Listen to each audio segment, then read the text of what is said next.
اور دوسری سب سے بڑی غلط فہمی وہ یہ کہ ہم سمجھتے ہیں عبادت صرف نماز ہے، روزہ ہے، کبھی اللہ توفیق دے دے تو حج اور زکوٰۃ عبادت ہے، اس کے علاوہ کچھ بھی عبادت نہیں ہے۔ جبکہ صحیح معنوں میں یہ ماشاءاللہ طالب علم بیٹھے ہیں، یہ جانتے ہیں اچھی طرح سے، یہ آپ کو سکھائیں گے بھی، اللہ ان کو توفیق دے، سب کو اللہ توفیق دے، سیکھنے کی بھی سکھانے کی بھی۔ عبادات صرف ان چیزوں کا نام نہیں ہے، عبادات مستقل ایک چیپٹر ہے۔ ہماری پوری زندگی 4 چیزوں کے ساتھ ہمارا دین اسلام اور زندگی صحیح معنوں میں پوری ہوتی ہے، یہ یاد رکھیں ہمیشہ۔ نمبر 1 عقیدہ، اور یاد رکھیں جب تک عقیدہ درست نہیں باقی تمام چیزیں بیکار، فضول، لا یعنی اور بے مقصد ہیں۔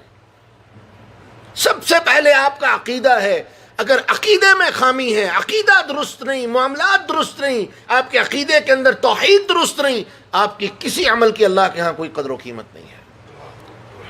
عقیدے کے بعد دوسری سب سے بڑی چیز عبادات، اور عبادات صرف یہ 4 چیزیں عبادت نہیں بلکہ اللہ کا ہر حکم جو اس مالک نے ہمیں حکم بجا لانے کا حکم دیا ہے وہ عبادت ہے، وہی تو بندگی ہے جس کا اللہ نے ہمیں حکم دیا ہے۔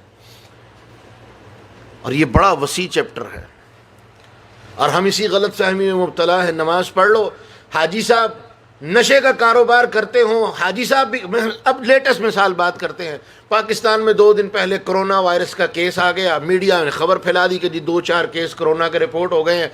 ماشاءاللہ میڈیکل سٹور، کیا لکھا جی؟ حاجی میڈیکل سٹور۔ اور حاجی صاحب کی کرتوت کیا ہے؟ وہ ماسک جو عام دنوں میں 50 روپے کا ڈبہ ملتا ہے وہ آج حاجی صاحب 1500 روپے کا ڈبہ بیچ رہے ہیں، اور لکھا کیا ہے؟ حاجی صاحب۔ اور حاجی صاحب مسجد میں بھی چندہ دیتے ہوں گے، حاجی صاحب مسجد کے صف اول کے نمازی بھی ہوں گے، لیکن انہیں حرام اور حلال کی کوئی تمیز نہیں ہے۔ یہ عبادت ہے، اور وہ عبادت جو آپ کو حلال اور حرام سے نہیں، حلال اور حرام کا فرق آپ کے لیے واضح نہیں کرتی۔ ان الصلاۃ تنہی عن الفحشاء والمنکر، جو برائی اور بے حیائی کے درمیان آپ کے لیے فرق نہیں کرتی، آپ وہ عبادت نہیں کر رہے، آپ وہ ڈھونگ رچا رہے ہیں، آپ وہ اپنے آپ کو دھوکے دے رہے ہیں، لوگوں کو دھوکہ دینے کی کوشش کر رہے ہیں۔ یہ عبادات کا چیپٹر بڑا وسیع ہے۔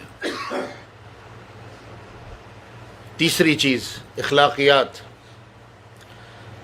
اکثر لوگ جو اچھے عقیدے والے ہوتے ہیں وہ اخلاقیات سے عاری ہوتے ہیں، الا من رحم اللہ۔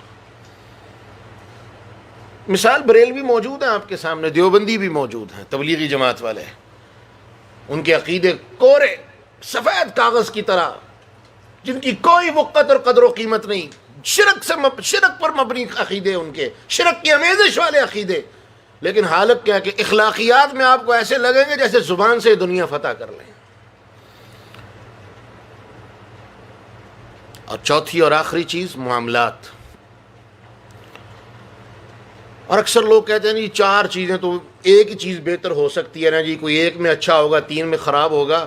مجھے کوئی ایک مثال جناب محمد الرسول اللہ صلی اللہ علیہ وسلم سے اور آپ کے اصحاب سے اور ان کے شاگردوں سے کوئی ایک مثال دے دے کہ کوئی کہے اس کا عقیدہ اچھا تھا لیکن اخلاقی طور پہ بڑے گراوٹ کا شکار تھے، کوئی ایک مثال مجھے دے دے۔ کسی کا عقیدہ اچھا تھا لیکن مالی معاملات کے بارے میں شکایتیں تھیں، کوئی ایک مثال دے دے۔ لیکن اللہ کی قسم ہم سب اس بیماری کا شکار ہیں۔ کیوں؟ کیونکہ ہماری زندگی میں نظم و نسق نہیں ہے، ترتیب نہیں ہے، ہماری زندگی صحیح معنوں میں ایک مومن والی زندگی نہیں۔